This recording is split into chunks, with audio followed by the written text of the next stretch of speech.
Hello friends, अस्सलाम वालेकुम and welcome to reality TV. दोस्तों, 1981 में अमेरिका के एक शहर पोर्टलैंड में एक गेम सामने आई। इसका नाम पोलेबियस था। ये एक आर्केड गेम थी। उस दौर में अमेरिका में आर्केड गेम्स का कल्चर फैल रहा था।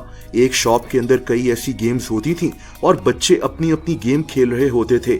आज भी आपको कई जगह ये आर्केड गेम्स देखने को मिल जाती हैं। बहरहाल 1981 में एक ऐसी ही आर्केड गेम अमेरिका में सामने आई, पोलेबियस। ये गेम पोर्टलैंड शहर में कई जगह इंस्टॉल की गई थी। इस गेम के अंदर प्लेयर को अजीब से पैटर्न्स, शेप्स और नंबर्स दिखाए जाते थे जो यहाँ वहां घूम रहे होते थे। इस गेम से इंतहाई अजीब किस्म की साउंड्स भी आ रही होती थीं। ऐसा लगता था जैसे बच्चों को हिप्नोटाइज किया जा रहा हो या इनके माइंड को कंट्रोल किया जा रहा हो। दोस्तों, कहते हैं कि बच्चे इस गेम को खेलने के लिए जनूनी होना शुरू हो गए। इतने जनूनी कि बच्चों की लड़ाइयां होना शुरू हो गईं कि कौन ये गेम खेलेगा। इसके साथ साथ एक और अजीब बात हुई। जो भी बच्चा इस गेम को खेलता था उसके सर में दर्द होना शुरू हो जाता, बच्चों को उल्टियां आना शुरू हो जाती और कई बच्चों ने तो इस गेम को खेलकर अपनी जान तक लेने की कोशिश की। ये बच्चे रात को सो नहीं पाते थे, इनको बेचैनी और एंजाइटी होती थी। लेकिन दोस्तों, ये कहानी इतनी सिंपल नहीं है। यहाँ से एक कॉन्स्पिरेसी थ्योरी सामने आई। देखिए, लोग ये मानते हैं कि इस गेम को दरअसल अमेरिकन हुकूमत ने बनाया था और इसको इन आर्केड गेम्स में इंस्टॉल कर दिया गया था क्योंकि अमेरिकन हुकूमत इस गेम के जरिए एक एक्सपेरिमेंट कर रही थी।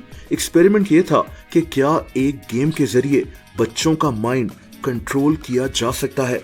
दोस्तों, ये भी कहा गया कि पोलेबियस नामी इस गेम में एक कैमरा लगा होता था जो बच्चों के बिहेवियर को कैप्चर कर रहा होता था। लोग ये भी कहते हैं कि इन गेम्स के आसपास काला सूट पहने लोग मौजूद होते थे जो अमेरिकन हुकूमत के सीक्रेट एजेंट्स होते थे। ये एजेंट्स बच्चों को नोटिस कर रहे होते थे। अब आप सोचेंगे कि अमेरिकन हुकूमत ऐसा क्यों करेगी। दोस्तों, ऐसा असल में हो चुका है। 1953 में अमेरिका की इंटेलिजेंस एजेंसी CIA ने एक प्रोग्राम शुरू किया था। इसका नाम MK अल्ट्रा था। इस प्रोग्राम में इंसानों पर तजुर्बे किए जाते थे, ऐसे एक्सपेरिमेंट्स जिनके जरिए इंसानों का दिमाग कंट्रोल किया जा सके। इलेक्ट्रोशॉक्स, ब्रेन वॉशिंग, हिप्नोसिस और माइंड कंट्रोल करने की ड्रग्स। CIA ने ऐसे कई तरीके इस्तेमाल किए ताकि किसी तरह इंसानी दिमाग को कंट्रोल कर लिया जाए। ये एक्सपेरिमेंट्स ज्यादातर जंगी कैदियों पर किए जाते थे। इस प्रोजेक्ट में कई लोग मारे भी गए और कई लोग पागल भी हो गए। ये प्रोजेक्ट 1973 में बंद कर दिया गया था।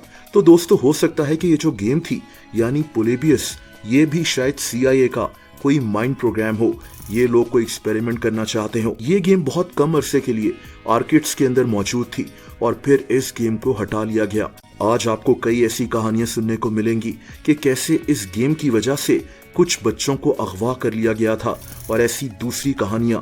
लेकिन इन कहानियों में सच्चाई कितनी है। दोस्तों, उस दौर में आर्केड गेम्स खेलते हुए बच्चों की लड़ाइयां हो ही जाती थीं। ऐसे केसेस भी सामने आए जिनमें बच्चे ये गेम्स बहुत ज्यादा खेलने की वजह से बीमार पड़ गए या फिर मारे भी गए। रहा सवाल उन हुकूमत के सीक्रेट एजेंट्स का, तो दोस्तों ये भी सच था। असल में उस दौर में इन आर्केड गेम्स में इल्लीगल यानी गैर कानूनी एक्टिविटीज होती थीं, जैसा कि ड्रग्स बेचना वगैरह, और इसीलिए अमेरिकन हुकूमत के सीक्रेट एजेंट्स यहाँ मौजूद होते थे ताकि इन बच्चों पर नजर रखी जा सके। यानी पूरा मुमकिन है कि इन सब कहानियों को मिलाकर पोलेबियस गेम की एक फर्जी कहानी बना ली गई हो। दोस्तों, ये जो नाम है पोलेबियस, ये असल में एक ग्रीक फिलोसोफर होता था। ये आदमी हमेशा कहता था कि किसी चीज पर तब तक यकीन ना करो जब तक उसको वेरीफाई ना कर लो। तो हो सकता है कि इसी के नाम पर एक गेम बनाकर ये सिर्फ एक मजाक किया गया हो जो देखते ही देखते इतना मशहूर हो गया कि BBC ने भी इस गेम पर एक डॉक्यूमेंट्री बनाई हुई है। बहरहाल दोस्तों, 2006 में एक वेबसाइट coinop.org पर एक आदमी स्टीवन रोश ने इस गेम के मुतालिक लिखा था कि ये गेम इसी ने बनाई है। इसने दावा किया था कि इस गेम को एक साधारण अमेरिकन कंपनी ने बनवाया था और इसका मकसद ही ये था कि बच्चे इस गेम को खेलकर एडिक्टेड हो जाएं, जुनूनी हो जाएं। लेकिन फिर वही बात, ऐसा दावा कोई भी कर सकता है। क्या ये गेम वाकई में अमेरिकन हुकूमत का एक माइंड कंट्रोल एक्सपेरिमेंट था या फिर ये सिर्फ एक फर्जी कहानी थी? बहरहाल पोलेबियस गेम की ये कहानी है काफी इंटरेस्टिंग। दोस्तों, अगर आप मुझे इंस्टाग्राम पर फॉलो करना चाहें तो उसका लिंक नीचे डिस्क्रिप्शन में मौजूद है।